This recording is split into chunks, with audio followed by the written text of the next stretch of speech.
સુખનો વેદ આયુર્વેદ. વાત આરોગ્યની. આકાશવાણી ભુજ અને આયુર્વેદ શાખા જિલ્લા પંચાયત ભુજ કચ્છના સંયુક્ત ઉપક્રમે લાવી રહ્યું છે જનજનની સુખાકારીનો નવતર કાર્યક્રમ સુખનો વેદ આયુર્વેદ. વાત આરોગ્યની. આ કાર્યક્રમમાં નિષ્ણાંત સરકારી આયુર્વેદ તબીબ સાદી અને સરળ ભાષામાં આહાર વિહાર તકેદારી અને રોગની સારવારની સરળ માહિતી આપશે. મહિનાના દર બીજા અને ચોથા ગુરુવારે રાત્રે 9:30 વાગે આકાશવાણીના ભુજ કેન્દ્ર પરથી medium wave 1314 kilohertz news on air app પર આપ લાઈવ સાંભળી શકશો. આ ઉપરાંત યુટ્યુબમાં અમારી channel all India radio Bhuj પર પણ આપ સાંભળી શકશો. માર્ગદર્શન જિલ્લા કલેક્ટર અને જિલ્લા વિકાસ અધિકારી શ્રી. કાર્યક્રમ પ્રસ્તુતિ કલ્પના મહેતા. નિર્માણ ભરત ચતવાણી. માર્ગદર્શન જિલ્લા કલેક્ટર અને જિલ્લા વિકાસ અધિકારી શ્રી. તો સાંભળવાનું ચૂકશો નહીં. સુખનો વેદ આયુર્વેદ. વાત આરોગ્યની. આકાશવાણીના ભુજ કેન્દ્ર પરથી પ્રસ્તુત છે શ્રેણી સુખનો વેદ આયુર્વેદ. વાત આરોગ્યની. જિલ્લા પંચાયત આયુર્વેદ શાખા અને આકાશવાણી ભુજના સંયુક્ત ઉપક્રમે પ્રસ્તુત છે સુખનો વેદ આયુર્વેદ. આજના કાર્યક્રમમાં સરકારી આયુર્વેદ હોસ્પિટલ ભુજની કામગીરી અને પંચકર્મ ચિકિત્સા પરિચય આપશે ડોક્ટર કુંદન ગઢવી, નિવાસી વૈદ્યકીય અધિકારી, સરકારી આયુર્વેદ હોસ્પિટલ ભુજ. કાર્યક્રમ પ્રસ્તુતિ કલ્પના મહેતા. નિર્માણ ભરત ચતવાણી. નમસ્કાર શ્રોતા મિત્રો, સુખનો વેદ આયુર્વેદ વાત આપણા આરોગ્યની આ સિરીઝમાં આજે હું લઈને આવી છું મણકો બીજો. અને આજના કાર્યક્રમમાં આપણે મળવા જઈ રહ્યા છીએ સરકારી આયુર્વેદ હોસ્પિટલ ભુજના આરએમઓ ડોક્ટર કુંદન ગઢવીને. ડોક્ટર કુંદન ગઢવી, આકાશવાણીમાં આપનું ખૂબ ખૂબ સ્વાગત છે. ધન્યવાદ. શ્રોતા મિત્રો, આપણે જાણીએ છીએ કે આપણું શરીર એ પંચમહાભૂતનું બનેલું છે. અગ્નિ, આકાશ, જળ, વાયુ અને પૃથ્વી, આ 5 તત્વોથી આપણું શરીર બનેલું છે. અને આ 5 તત્વ ખૂબ અગત્યના છે. એવી જ રીતે આયુર્વેદમાં સારવાર એક ચિકિત્સા પદ્ધતિ છે જેનું નામ છે પંચકર્મ. તો આજે આપણે વાત કરવા જઈ રહ્યા છીએ પંચકર્મની, અને એ વિશે આપણે જાણકારી મેળવીશું ડોક્ટર કુંદન ગઢવી પાસેથી. સૌ પ્રથમ તો પંચકર્મ આ શબ્દનો જ અર્થ અમને સમજાવો. પંચકર્મ એ આયુર્વેદિકની એક સારવાર પદ્ધતિ છે. આમ જોઈએ તો મુખ્ય સારવાર પદ્ધતિ છે. આયુર્વેદિકમાં સારવાર 2 પ્રકારે કહેલી છે, શોધન અને શમન. શોધન એટલે કે શરીરમાંથી દોષોને બહાર કાઢવા, અને શમન એટલે કે મેડિસિન આપી, ઔષધિઓ આપી અને રોગને શમન કરવું. તો આ રીતે મુખ્યત્વે પંચકર્મ એ શોધન ચિકિત્સા છે, અને એમાં 5 ચિકિત્સા સમાવેશ થાય છે: વમન, વિરેચન, બસ્તી, નસ્ય અને રક્તમોક્ષણ. તો આ 5 ચિકિત્સાને પંચકર્મ ચિકિત્સા કહેવામાં આવે છે. પંચકર્મ જે છે એ મુખ્યત્વે દોષ આધારિત ચિકિત્સા છે. આયુર્વેદિકમાં વાયુ, પિત્ત અને કફ આ 3 શરીરના મૂળભૂત દોષો કહેલા છે, અને એમાં કયા દોષનું પ્રભુત્વ છે એ પ્રમાણે પંચકર્મ ચિકિત્સા નક્કી કરવાની હોય છે. જેમ કે વાયુ દોષની ચિકિત્સા કરવાની હોય તો એમાં બસ્તી ચિકિત્સા, પિત્ત દોષની ચિકિત્સા હોય તો એ વિરેચન, અને વમન એ જે છે કફ દોષ માટે છે. તો પંચકર્મ માટે પહેલા તો 3 દોષ શું છે એ હું તમને શોર્ટમાં કહું તો કે વાયુ જે છે એ શરીરમાં કોઈ પણ જાતની જે મુવમેન્ટ થાય છે, બોડીમાં જે પણ ઇમ્પલ્સીસ હોય છે, એ પછી નવ ઇમ્પલ્સીસ હોય કે બ્લડ સર્ક્યુલેશન હોય કે કોઈ પણ મોશન, કોઈ પણ લિક્વિડની મુવમેન્ટ થાય છે, તો આ એક વાયુના લીધે હોય છે. નર્વસ સિસ્ટમ જે છે એને આપણે વાયુનો એક ભાગ ગણી શકીએ. પિત્ત તો શરીરમાં જે પણ મેટાબોલિક એક્ટિવિટીઝ થાય છે, પાચનની જે પણ પ્રક્રિયા હોય છે, ચયાપચયની ક્રિયા જે છે એ પિત્તમાં આવશે. અને કફ એ ગ્રોસલી જે છે બોડીનું સ્ટ્રક્ચર, એ સોલિડ કોમ્પોનન્ટ કે પછી લિક્વિડ, એને આપણે કફમાં ગણીશું. તો આ જે 3 દોષ જે કીધા મેં, કફ, પિત્ત અને વાયુ, તો એના રોગ પ્રમાણે પંચકર્મ ચિકિત્સા હોય છે.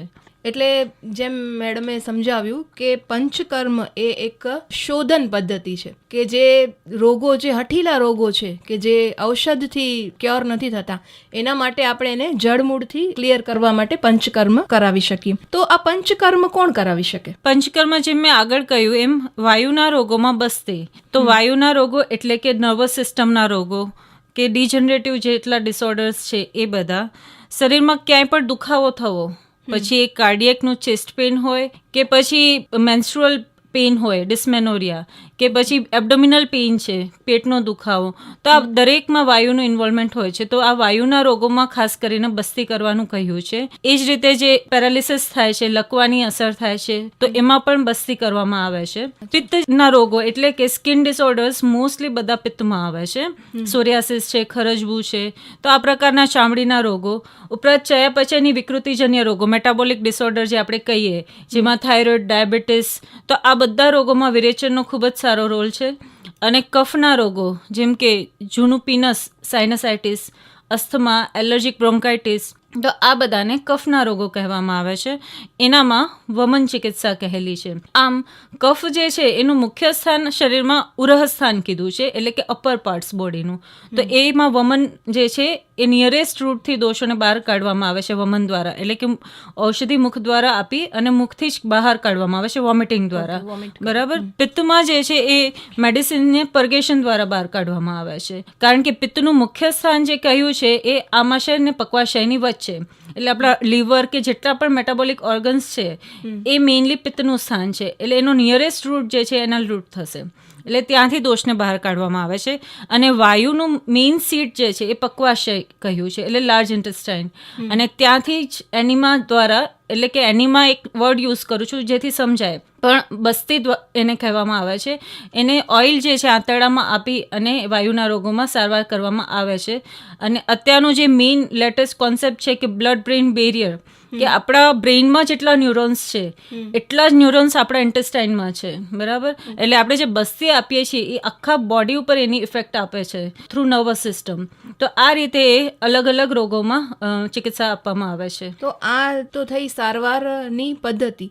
તો હવે આ સારવાર ક્યારે લેવી જોઈએ? મતલબ કે આયુર્વેદાચાર્ય જ નક્કી કરે, પણ એવા કયા હઠીલા રોગો છે કે જેમાં એમ લાગે કે પંચકર્મથી આમાં ફાયદો થશે જ? ખાસ કરીને આ મેં બ્રીફલી કીધું કે ભાઈ વાયુ પિત્તના કફના રોગો, બરાબર.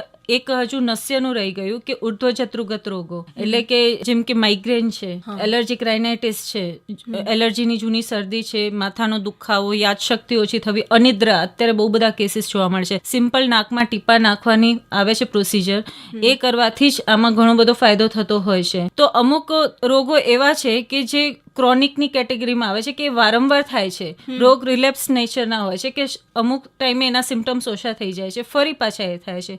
તો આવા ક્રોનિક નેચરના જેટલા પણ રોગો છે એમાં પંચકર્મથી ખૂબ સારા રિઝલ્ટ મળે છે, કારણ કે પંચકર્મ એ જે છે દોષ નિર્મૂલન ચિકિત્સા કીધી છે, એટલે રોગને મૂળમાંથી દૂર કરે છે. અને એ કરવાથી જે એનો રિલેપ્સિંગ નેચર છે એ ઓછો થઈ જાય છે. બીજી વસ્તુ, પંચકર્મ ક્રોનિક જેટલા પણ રોગો છે એમાં આપણી જે ઇમ્યુન સિસ્ટમ છે એનો ક્યાંક ને ક્યાંક રોલ હોય છે. આપણે સિમ્પલ ઇન્ફેક્શન લઈએ, બરાબર. કોવિડમાં જોઈએ કે શરૂઆતમાં ઇન્ફેક્શન થયું ને પછી અમુક લોકોને જે છે એના બીજા બધા કોમ્પ્લિકેશન થયા. એટલે કોઈ પણ રોગ જે છે એ પાછળ જઈને આપણી બોડીમાં ઇમ્યુન મિકેનિઝમ છે એને ઇફેક્ટ કરે જ છે. તો આ ક્રોનિક ડિઝીઝમાં આપણી ઇમ્યુન સિસ્ટમ એ વ્યવસ્થિત રીતે કામ કરે એના માટે બી પંચકર્મ ખૂબ સારું રિઝલ્ટ આપે છે. અને ત્રીજી વસ્તુ કે પંચકર્મ એ સ્ત્રોતો શોધન કરે છે, એટલે બોડીના જેટલા પણ માઇન્યુટ ચેનલ્સ છે કે આપણા સેલ્સ છે, સેલ્યુલર લેવલ ઉપર એ બોડીને ડિટોક્સિફાઈ કરે છે. એટલે સેલ મેમ્બ્રેનમાં એની મેડિસિન જે છે એ ફેટ સોલ્યુબલ ફોર્મમાં આપીએ છીએ, એબ્ઝોર્બ થાય છે અને ત્યાંથી જ જે છે એ દોષને દૂર કરે છે. એટલે જેટલા પણ ટ્યુબ્યુલર સ્ટ્રક્ચર આપણે કહીએ કે આપણા ફેફસાના એલ્વિયોલાઈથી લઈ અને આપણા ઇવન કિડનીના જે નેફ્રોન્સ છે એના ત્યાં સુધી એની ઇફેક્ટ હોય છે, બરાબર. અને આ બધી ટ્રીટમેન્ટની અસર જે છે અમે પેશન્ટના રિપોર્ટ કરાવીને અમને ખ્યાલ આવે છે કે પહેલાં પંચકર્મ બ્લડ યુરિયા વધારે હોય છે, પંચકર્મ કરાયા પછી બ્લડ યુરિયા ઓછું થાય છે. તો આ રીતે માઇન્યુટ લેવલે જે છે બોડીને ડિટોક્સિફાઈ કરે છે. તો પંચકર્મની સારવારને કેટલો સમય લાગતો હોય છે? પંચકર્મમાં જુદી જુદી સારવાર પ્રમાણે એનું ડ્યુરેશન હોય છે. એમાં મેઇનલી જે કયું વમન, વિરેચન, એ બંને માટે 15 દિવસનો ગાળો હોય છે. ઘણીવાર પેશન્ટને કહીએ ને વિરેચનમાં કે તમને મેડિસિન આપશું ને તમને ડાયરિયા થશે, ઝાડા જેવું થશે, એટલે પેશન્ટને એવું લાગે કે પેટ સાફ કરવા માટે આપે છે. પેટ સાફ માટે આપીએ તો આપણે આ 15 દિવસનું આખું એનું કાર્યક્રમ કયું જ ના હોય, બરાબર. એનું પૂર્વકર્મ, પ્રધાન કર્મ, પશ્ચાત કર્મ, જેમ ઓટીમાં કેમ પ્રી ઓપ હોય, ઓપરેશન હોય, પછી પોસ્ટ ઓપ હોય, સેમ રીતે આને એક્સપ્લેન કર્યું છે કે તમારે એના માટે બહુ બધી વસ્તુ કન્સિડર કરીને કરવાની હોય છે. એટલે 15 દિવસનો ગાળો હોય છે એ વમન અને વિરેચનનો હોય છે. બસ્તી જે છે 8 દિવસનું હોય છે. એનો સેકન્ડ કોર્સ, કોઈ વ્યાધિ બહુ ક્રોનિક છે, કોઈ ડિઝીઝ વધારે જૂનો છે તો એ 15 દિવસનું, એનાથી બી વધારે ડીપ સીટેડ છે કોઈ રોગ તો એને 30 દિવસનો કોર્સ આપવામાં આવે છે. આ રીતે વ્યાધિની અવસ્થા, કેટલો જૂનો રોગ છે, ક્યાં સુધી ફેલાયેલો છે, એની ગંભીરતા કેટલી છે એ પ્રમાણે બસ્તીના ડ્યુરેશન નક્કી થતા હોય છે. નસ્ય જે છે એ 7 દિવસથી લઈ અને એના ફ્રિક્વન્ટ સાયકલ હોય છે 14 દિવસ, 21 દિવસ, એ રીતે 7-7 દિવસનો ગેપ રાખીને પણ આપી શકાય છે. અને એમાંથી એક જે પ્રતિમર્શ નસ્ય કહ્યું છે, પંચકર્મમાં અમુક ક્રિયાઓ એવી છે કે જે ડે ટુ ડે ડેલી કરવાની છે, જે દિનચર્યાનો એક ભાગ છે કે તમે જો એ નિયમિત રીતે કરો તો તમને અમુક બીમારી ન થાય. એટલે પ્રતિમર્શ નસ્ય એટલે કે નાકમાં 2-2 ટીપા જે ઓઇલના નાખવાની વાત કરી છે, અણુ તેલ, તો એનાથી તમને ઉર્ધ્વ છત્રુગત જેટલા પણ વિકારો થાય છે, જેમ કે અત્યારે અર્લી એજમાં જે છે વિઝન પ્રોબ્લેમ થવું, કેટરેક બહુ વહેલું આવી જાય છે, હેરના આટલા બધા પ્રોબ્લેમ હોય છે, હેરફોલથી લઈને વ્હાઇટ હેરના, માઇગ્રેન, તો તમે ડેઇલી જો આ પ્રતિમર્શ નસ્ય કરો તો તમને આ વસ્તુથી તમને અટકાવી શકો છો. બરાબર? તો આ રીતે હરેક પ્રક્રિયાનો અલગ અલગ ડ્યુરેશન હોય છે. તમે હમણાં જ કીધું કે જો બસ્તી કરવા માટે કોઈ પેશન્ટ આવે તો એ લોકોને તમે જે ટ્રીટમેન્ટ સૂચવો છો તો એ લોકોને એમ લાગે છે કે ઝાડા થવા માટેની આ ક્રિયા છે. તો એવી ઘણી બધી ગેરમાન્યતાઓ પંચકર્મ સાથે જોડાયેલી છે. તો એવી કઈ કઈ ગેરમાન્યતાઓ છે લોકોમાં? મુખ્યત્વે આજ કે જ્યારે બસ્તી છે એટલે લોકો એવું માની લે છે કે એનિમા છે અને પેશન્ટને એવું થાય કે આ તો અમે ઘરે બી લઈ શકીએ. પણ પંચકર્મ કરાવતા પહેલા 12 વસ્તુઓ અસેસ કરવાનું કીધેલું છે સંહિતામાં, કે પેશન્ટની પ્રકૃતિ શું છે, રોગ ક્યાંનો છે, કઈ અવસ્થા છે, એની પ્રકુપિત અવસ્થા છે કે દોષ બહુ અંદર સુધી રહેલા છે, એની અગ્નિ કેવી છે, એની પાચન ક્ષમતા કેવી છે, એનું કોષ્ઠ કેવું છે, એની પ્રકૃતિ કેવી છે. તો આ બધી વસ્તુ અસેસ કરીને નક્કી કરવાનું હોય છે. ઘણીવાર પેશન્ટ ડાયરેક્ટલી આવે કે અમને શિરોધારા કરવું છે. હવે અત્યારે જે મેં મેઇન પંચકર્મની વાત કરી એમાં શિરોધારા ક્યાંય આવતું જ નથી. શિરોધારા એ માત્ર ને માત્ર એક પ્રકારનું સ્નેહન અને સ્વેદનનું કોમ્બિનેશન છે કે જેમાં એક ગરમ તેલ રેડવામાં આવે છે માથા ઉપર. બરાબર? એની ઘણી બધી સારી ઇફેક્ટ્સ છે પણ એ પંચકર્મનો ભાગ નથી. પણ અત્યારે સમાજમાં જોઈએ તો લોકોને એવું છે કે માલિશ શેક એટલે પંચકર્મ, શિરોધારા એટલે પંચકર્મ, એનિમા એટલે પંચકર્મ. પણ પંચકર્મ આનાથી બહુ અંદરની વસ્તુ છે. આ બધું જે છે એ માત્ર જ જે એક પ્રકારે આપણે કહીએ કે સ્પા સેન્ટરમાં જે મળતી ફેસિલિટી છે એ છે. એ ખરેખર ચિકિત્સા પદ્ધતિ નથી આપણી. તો શ્રોતા મિત્રો, આપણે જાણ્યું કે પંચકર્મ શું છે, એ પદ્ધતિ કેવી રીતે થાય છે. આપણે સાદી ભાષામાં સમજીએ તો આપણે એક નવી જ્યારે ગાડી લઈએ છીએ એને કેમ આપણે દર 6 મહિને સર્વિસિંગ માટે મૂકીએ છીએ, એવી જ રીતે આપણું જે બોડી છે એ પણ સમયે સમયે સર્વિસિંગ માંગતું હોય છે. તો જે આ પંચકર્મની જે પદ્ધતિ છે એ એક જાતની સાદી ભાષામાં કહીએ તો એ આપણા બોડીનું સર્વિસિંગ છે. અને એ જો આપણે નિયમિતપણે કરાવતા રહીએ તો જેમ ગાડીનું એવરેજ બહુ સારું આવે છે એવી રીતે આપણી લાઈફ પણ સરસ રીતે ચાલે. તો મેમ, પંચકર્મના ફાયદા તમે ઘણા બધા કીધા, પણ આપની જે હમણાં આયુર્વેદ હોસ્પિટલમાં જે આ પદ્ધતિ ચાલે છે તો ત્યાં આપની પાસે જે દર્દીઓ આવે છે અને એમને કેવા પરિણામો મળેલા છે? કેટલાક મારા જે સફળ કેસો રહેલા છે એના વિશે વાત કરીશ તો બસ્તી જે છે એ અમારે જે છે મોટા ભાગેના પેશન્ટમાં મેક્ઝિમમ થતું હોય છે. કારણ કે આયુર્વેદિકમાં બસ્તીને અર્ધ ચિકિત્સા કહી છે કે મેજોરિટી જેટલા પણ રોગો હોય છે એમાં વાયુનો રોલ હોય છે. તો અમારી પાસે વંધ્યત્વના કેસ ઘણા આવતા હોય છે. એક વાત કરું ઇન્ફર્ટિલિટી એટલે કે વંધ્યત્વના કેસનું, તો પેશન્ટને 10 વર્ષથી ઇન્ફર્ટિલિટી હતું. પેશન્ટે 6 વખત IUI કરાવેલું હતું. પેશન્ટને સિવિયર PCOD હતું અને AMH લેવલ જે કહેવાય કે એટલું લો હતું કે ડૉક્ટરે એમને કહ્યું હતું કે IVF વગર તો તમને શક્યતા જ નથી. હવે આ પેશન્ટ ખૂબ હતાશ થઈને આવેલું.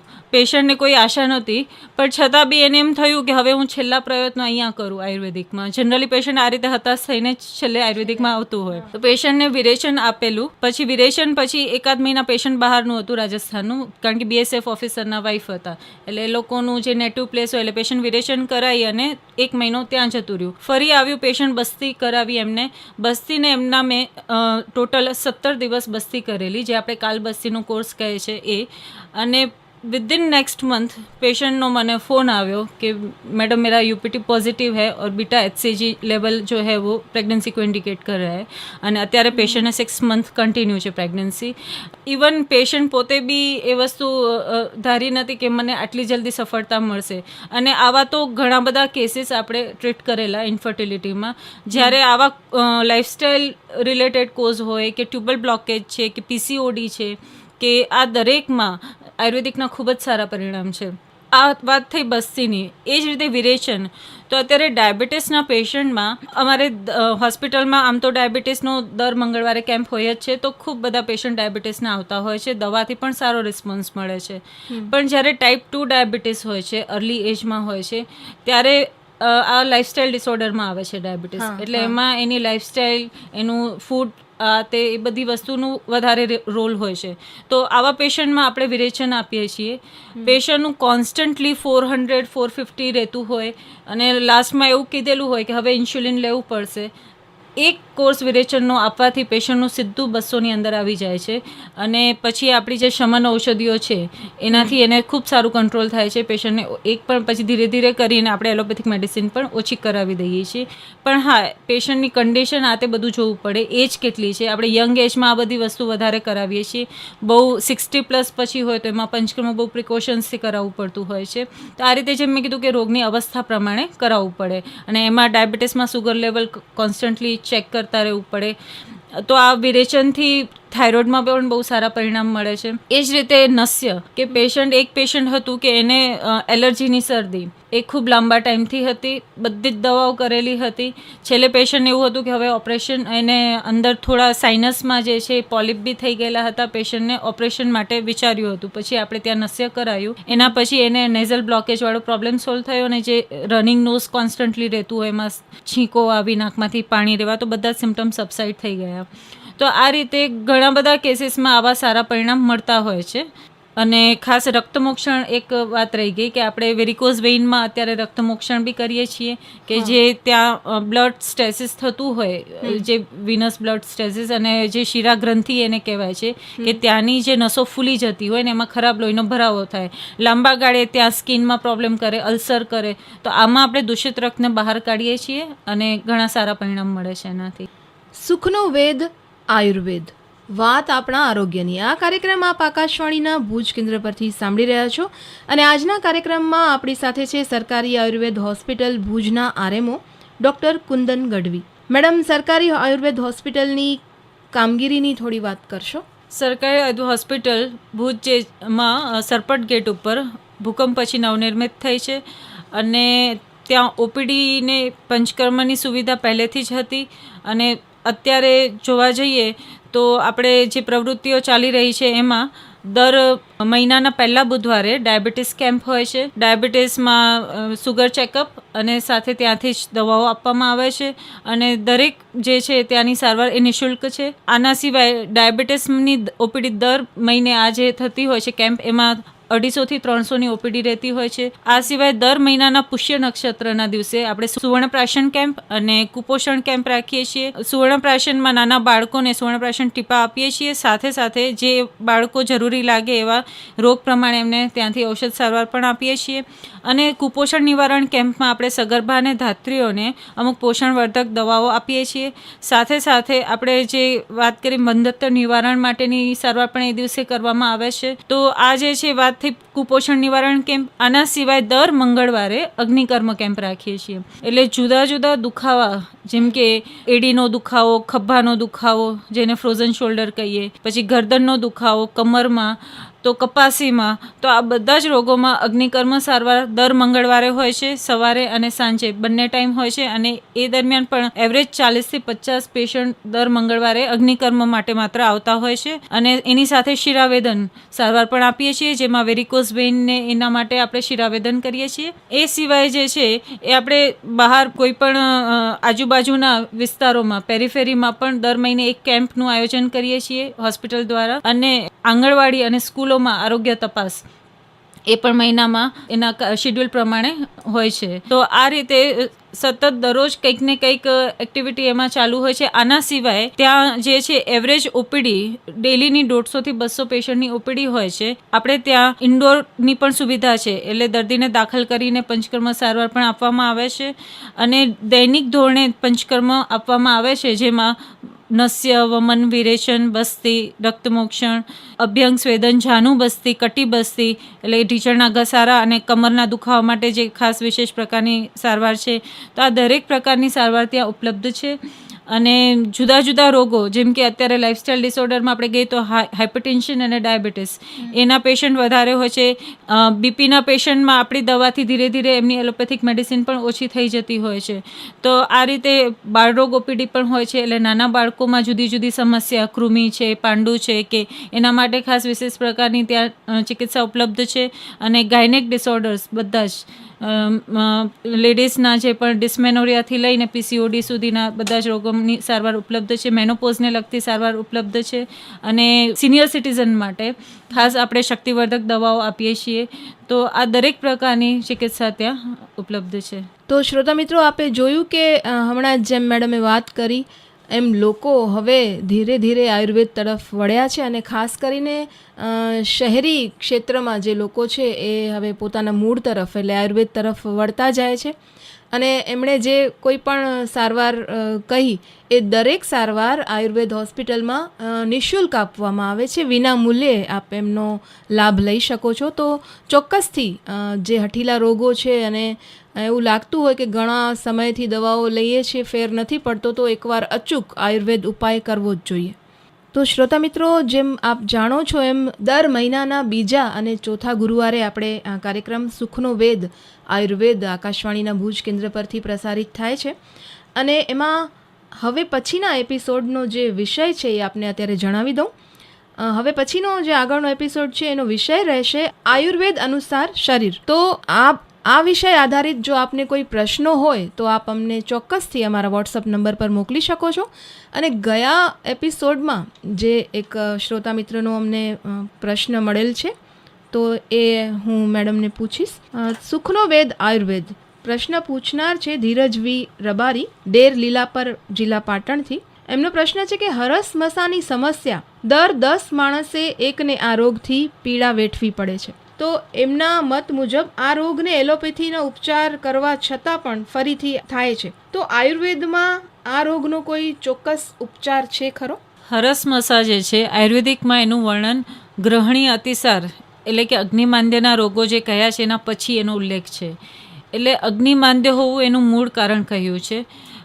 હરસમસાના પેશન્ટમાં ખાસ કરીને પરેજી એ બહુ મુખ્ય ભાગ ભજવે છે. કારણ કે અગ્નિ માંદ્યથી જ વિબંધ એટલે કે કબજિયાતને એ બધી તકલીફો થતી હોય છે. અગ્નિ માંદ્ય એટલે કે જે લોકોનું ચયાપચયની ક્રિયા ધીમી હોય, પાચન શક્તિ જેમની નબળી હોય, તો કબજિયાતને એ બધો એનો જ એક ભાગ છે. તો ખાસ કરીને આપણે હિસ્ટ્રી લેતા હોય તો પેશન્ટને કોન્સ્ટિપેશન આ એક કોમન કમ્પ્લેન રહેતી જ હોય છે. હરસમસાના પેશન્ટમાં કબજિયાત હોવી એટલે ખાસ તમારો ખોરાક એ જે છે વધારે આમાં ભાગ ભજવે છે. કે રેસાવાળો, પાણી વધારે લેવું, બાફેલો ને સુપાચ્ય ખોરાક હોય જે આપણે સાદો ખોરાક કહીએ ઘરે બંધુ, એ લે તો બહુ વાંધો નથી આવતો. પણ વધારે તીખું, તળેલું, મસાલેવાળું કે એવો ખોરાક લેવામાં આવશે તો આ તકલીફ વધી જશે. એટલા માટે જ આપણે ઓપરેશન કરાયા પછી પણ પેશન્ટ પરેજી નથી રાખતું તો એને ફરી પાછા થાય છે મસા. તો એમાં પરેજી રાખ્યા સિવાય એનો 100% ઉપચાર શક્ય જ નથી. અને બીજી વસ્તુ એમાં આવે છે કે કોન્સ્ટન્ટ જેને બેસીને વર્ક કરવાનું હોય કે ટ્રાવેલિંગ વધારે કરવાનું, તો આ પ્રકારે વિહારનું જે કારણ કહ્યું છે તો એ વસ્તુ પણ થોડી અવોઇડ કરવી પડે આમાં. બાકી આયુર્વેદિક સામાન્ય ઔષધોથી પણ એ ખૂબ કંટ્રોલમાં સારું આવી જાય છે. વધારે જો તકલીફ જણાય તો એમાં ક્ષારસૂત્ર પદ્ધતિ એ વિશેષ સારવાર છે. તો આ પણ એક આયુર્વેદિક જે છે એ સર્જરીનો એક ભાગ છે. તો જેમને ઔષધથી બરાબર નથી થતું એમને આપણે પછી ક્ષારસૂત્ર સર્જરી માટે એડવાઇસ કરીએ છીએ. તો આશા રાખીએ કે ધીરજભાઈના પ્રશ્નનો જવાબ એમને સંતોષકારક રીતે મળી ગયો છે. આપ પણ જો કોઈ પ્રશ્ન હોય અને પૂછવા માગતા હો તો અમારા વોટ્સઅપ નંબર ખાસ નોંધી લેજો. 94 264 21 254 94 264 21254. ડૉક્ટર કુંદન, અંતમાં અમારા શ્રોતાઓને આપ શું સંદેશ આપવા માંગશો? હું એટલું જ કહીશ કે આયુર્વેદિક ચિકિત્સા કે આયુર્વેદિકનો ઉદ્ભવ શેના માટે થયો કે સ્વસ્થ સે સ્વાસ્થ્ય રક્ષણમ, કે લોકો સ્વસ્થ રહે અને બીમાર ના પડે. સૌથી પહેલી ચિંતા આપણા ઋષિઓએ એની કરેલી છે. અને અત્યારે જોઈએ તો સંપૂર્ણ સ્વાસ્થ્ય એ કોઈ વ્યક્તિ આપણે દેખાશે નહીં, કારણ કે સ્વાસ્થ્યની વ્યાખ્યા જોઈએ તો એ માત્ર શારીરિક સ્વાસ્થ્ય નહીં પણ શારીરિક, માનસિક સ્વાસ્થ્ય આ બધાનો સમાવેશ પણ એમાં થાય છે. તો સ્વસ્થ રહેવા માટે આયુર્વેદિકના નિયમોને અનુસરીએ અને ખાસ પંચકર્મ સારવાર, જેને પ્રિવેન્ટિવ ટ્રીટમેન્ટ પણ કહેલી છે, કે રોગ ન થાય એના માટે પણ પંચકર્મ સારવાર કહેલી છે. જેમ કે આપણે અત્યારે જોઈએ છીએ જેટલી મોટી બીમારીઓ છે, ચયાપચયના જેટલા પણ રોગો છે, ડાયાબિટીસ છે, થાઇરોઇડ છે, કે ઇવન ઘણીવાર હાઇપરટેન્શનમાં પણ કોઈ પણ લક્ષણ નથી હોતા પેશન્ટને. એ જ રીતે કેન્સર જેવી ગંભીર બીમારીઓમાં પણ કોઈ લક્ષણ નથી હોતા. જ્યારે સ્ટેજ 3 ને 4માં આવે છે ત્યારે પેશન્ટને ઘણીવાર ખબર પડે છે. તો અત્યારે એટલી ગંભીર બીમારીઓ થઈ રહી છે પણ લોકોને એવું હોય છે કે અમને કાંઈ તકલીફ નથી તો અમે શું કામ સારવાર કરાવીએ. તો આ બધી બીમારીઓથી અટકાવવા માટે ખાસ આપણે આપણા શરીરનું સંતુલન રહે એ માટે વર્ષમાં એકવાર તો પંચકર્મ કરાવવું જ જોઈએ. અને આના માટે ખાસ સિઝનલ પંચકર્મની વાત પણ કહી છે, ઋતુશોધન. જેમ કે અત્યારે વર્ષા ઋતુ છે તો એનામાં વાયુના રોગો થવાના જ છે, એટલે અત્યારે જોઈન્ટ પેઇનના પેશન્ટ વધારે આવે તો એના માટે કીધું છે કે દર વર્ષા ઋતુમાં બસ્તી કરાવવાની. તો આ રીતે જો આપણે પ્રિવેન્ટિવ ટ્રીટમેન્ટ તરફ જશું તો આગળ આપણને જે છે એ વધારે ગંભીર બીમારીઓ થતી અટકી જાય. અને બીજો એક પ્રશ્ન એ પણ છે કે જેમ અત્યારે સોશિયલ મીડિયાનો જમાનો છે કે લોકો જાતે યુટ્યુબ પરથી જોઈને કે આવું કોઈ ક્લિપ સાંભળીને કે જાતે પોતાની રીતે કે અમે તો હવે ઘરે પંચકર્મ કરી શકીશું, તો એ અટકાવવા માટે શું કરવું જોઈએ, કે એ લોકોને કઈ રીતે સમજાવવું કે ભાઈ આ જે વસ્તુ છે આપણે આયુર્વેદાચાર્યને દેખરેખ હેઠળ જ કરવી જોઈએ? ચોક્કસ આનામાં ડિગ્રી ધરાવનાર આયુર્વેદિક ડૉક્ટરને જ ખ્યાલ આવે કે જે 5 વર્ષ એનો અભ્યાસ, જેમ મેં કીધું કે આમાં બહુ માઇન્યુટ લેવલે વિચારવાનું હોય છે. ડાયાબિટીસના પેશન્ટ, દરેક પેશન્ટ એક જ ટ્રીટમેન્ટ લાગુ નથી પડતી, એમાં પણ થોડો ફેરફાર કરવાનો હોય છે. તો આમાં જનરલાઇઝ ટ્રીટમેન્ટ શક્ય જ નથી.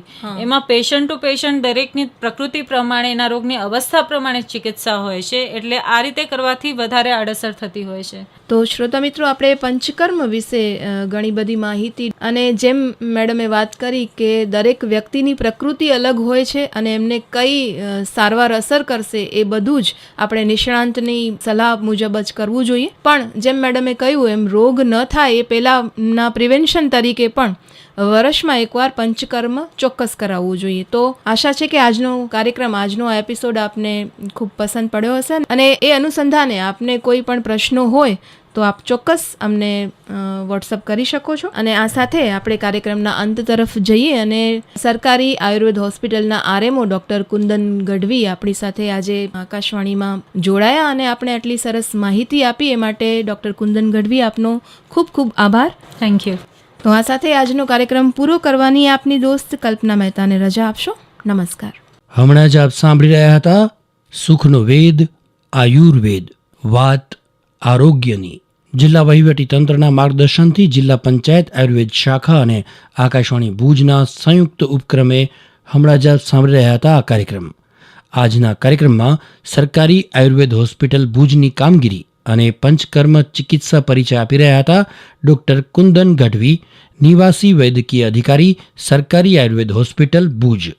કાર્યક્રમ પ્રસ્તુતિ કલ્પના મહેતા, નિર્માણ ભરત ચતવાણી, પ્રસારણ આકાશવાણીના ભુજ કેન્દ્ર પરથી કરવામાં આવ્યું. સુખનો વેદ આયુર્વેદ, વાત આરોગ્યની.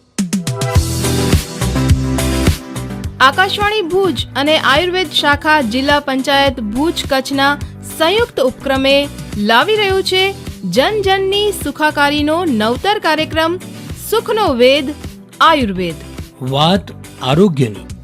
આ કાર્યક્રમમાં નિષ્ણાંત સરકારી આયુર્વેદ તબીબ સાદી અને સરળ ભાષામાં આહાર, વિહાર, તકેદારી અને રોગની સારવારની સરળ માહિતી આપશે. મહિનાના દર બીજા અને ચોથા ગુરુવારે રાત્રે 9:30 વાગે આકાશવાણીના ભુજ કેન્દ્ર પરથી. Medium wave 1314 kilohertz news on air app પર આપ લાઈવ સાંભળી શકશો. આ ઉપરાંત યુટ્યુબમાં અમારી channel all India radio Bhuj પર પણ આપ સાંભળી શકશો. માર્ગદર્શન જિલ્લા કલેક્ટર અને જિલ્લા વિકાસ અધિકારી શ્રી. કાર્યક્રમ પ્રસ્તુતિ કલ્પના મહેતા. નિર્માણ ભરત ચતવાણી. માર્ગદર્શન જિલ્લા કલેક્ટર અને જિલ્લા વિકાસ અધિકારી શ્રી. તો સાંભળવાનું ચૂકશો નહીં. સુખનો વેદ આયુર્વેદ. વાત આરોગ્યની.